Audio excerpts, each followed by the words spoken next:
I want to ask you one question about Vedas. Because I believe Vedas are main scripture of Hinduism. So I want to know if you are telling or putting a common point which is similar to other scripture, why you do not put different points in front of non-Muslim people which are contradictable or which are opposite to each other. Because I believe in common point. As a being a Hindu girl, it is very important to know which are the common point and which are the different points in Hinduism scriptures. Sisters ask a very good question. She said that I quoted the Vedas, I did point out similarities. Why don't I speak about differences? And she wants to know the similarities as well as differences. Sister, if I can give a talk on similarities between Islam and Hinduism for a few hours, I can give a bigger talk and a longer talk on differences between Islam and Hinduism. But the reason I chose to speak about similarities, because that is the advice given by my Creator Allah Subhanahu wa Ta'ala in the Quran, in Surah Al-Imran, chapter number 3, verse number 64, which says, Kul ya ahlal kitab, say, O people of the book, Ta'alaw ila kalimatin sawa'im bayna baynakum, come to common terms as between us and you. Which is the first term? Allah na'budu illallah, that we worship none but Allah. Wala nushrika bihi shay'an, that we associate no partners with Him. Wala yattakhidha ba'duna ba'dan arbabun min dunillah, that we erect not among ourselves lords and patrons other than Allah. Fa in tawallaw, if then they turn back, faqulu shahadu, say ye bear witness, bi anna muslimun, that we are Muslims bowing our will to Allah Subhanahu wa Ta'ala. This verse of the Quran shows us a way how to speak with different kinds of people. Come to common terms as between us and you. Which is the first term? The most important term is Allah na'budu illallah, that we worship none but one Almighty God. Regarding differences, sister, I can give a talk for hours together about differences. Not that I can't, but it will bring animosity. Maybe it will hurt the feelings of someone. That we may be forced to do during a debate. When there is a debate, for example, I had a debate with a person by the name of Dr. William Campbell. Have you heard that talk, sister? Yeah, I have seen your videos. So that talk was talking about differences between Christianity and Islam. Why? He wrote a book saying there are 30 scientific errors in the Quran. And for 8 years, no Muslim replied. In USA, it became a hot seller. So the students of US, they called me and we had a dialogue. The topic was Quran and Bible in the light of science. Whatever allegations they had against the Quran, I replied to all. I posed 38 points from the Bible which is against science. He could not reply to any. So in a debate I may have to do that. If I have a debate with a Hindu scholar who says that Vedas are completely with science, so then I can talk about the unscientific things. But if I talk about differences, maybe you may feel offended.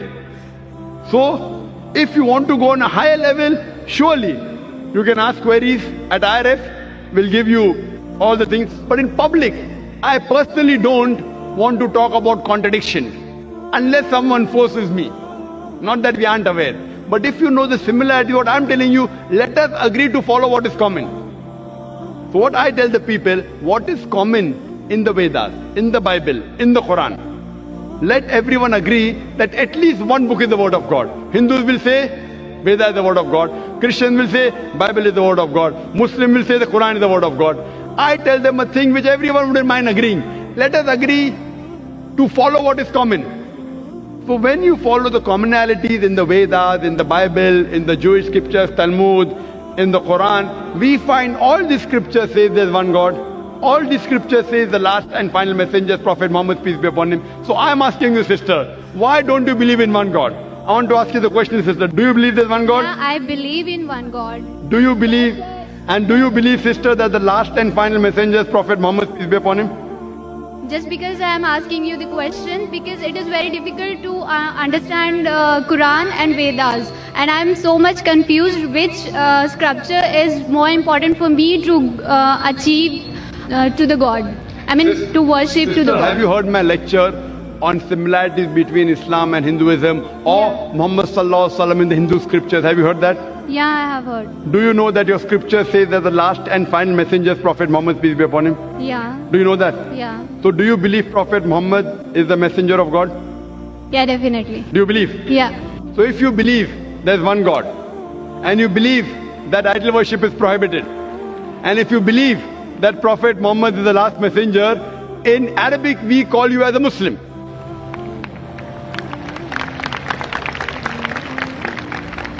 Sister, do you believe in one God?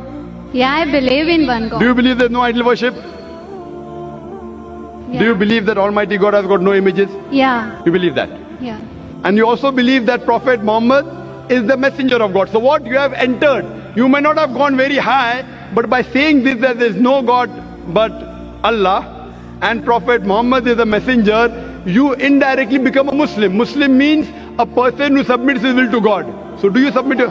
But I am indirectly Muslim, no? If Vedas telling the same Yes. thing and Quran telling the same thing, so Yes. which? If you're indirect also, no problem. Indirect also, you're most welcome. Whether you come direct or indirect, we welcome you, sister. Now, you know what is common. Now, if your Veda says that the last and final messenger is Prophet Muhammad, peace be upon him, and you have to follow him. So by following Prophet Muhammad, you're indirectly following the Vedas also. Then you have to find out what did Prophet Muhammad say. Then you have to read the hadith. But slowly, slowly. So now you're in nursery, then junior KG, then senior KG, then first standard, then you reach standard 10. But have you taken admission, I want to know. That do you agree that you're a Muslim? Muslim means a person who submits his or her will to God. Why it is important that the person who are believing in one God, he is called or she is called a Muslim? Yes, why?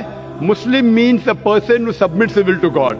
And the first important creed to submit your will to God is believe there's one God, believe there is no idol worship, and believe Prophet Muhammad is the messenger.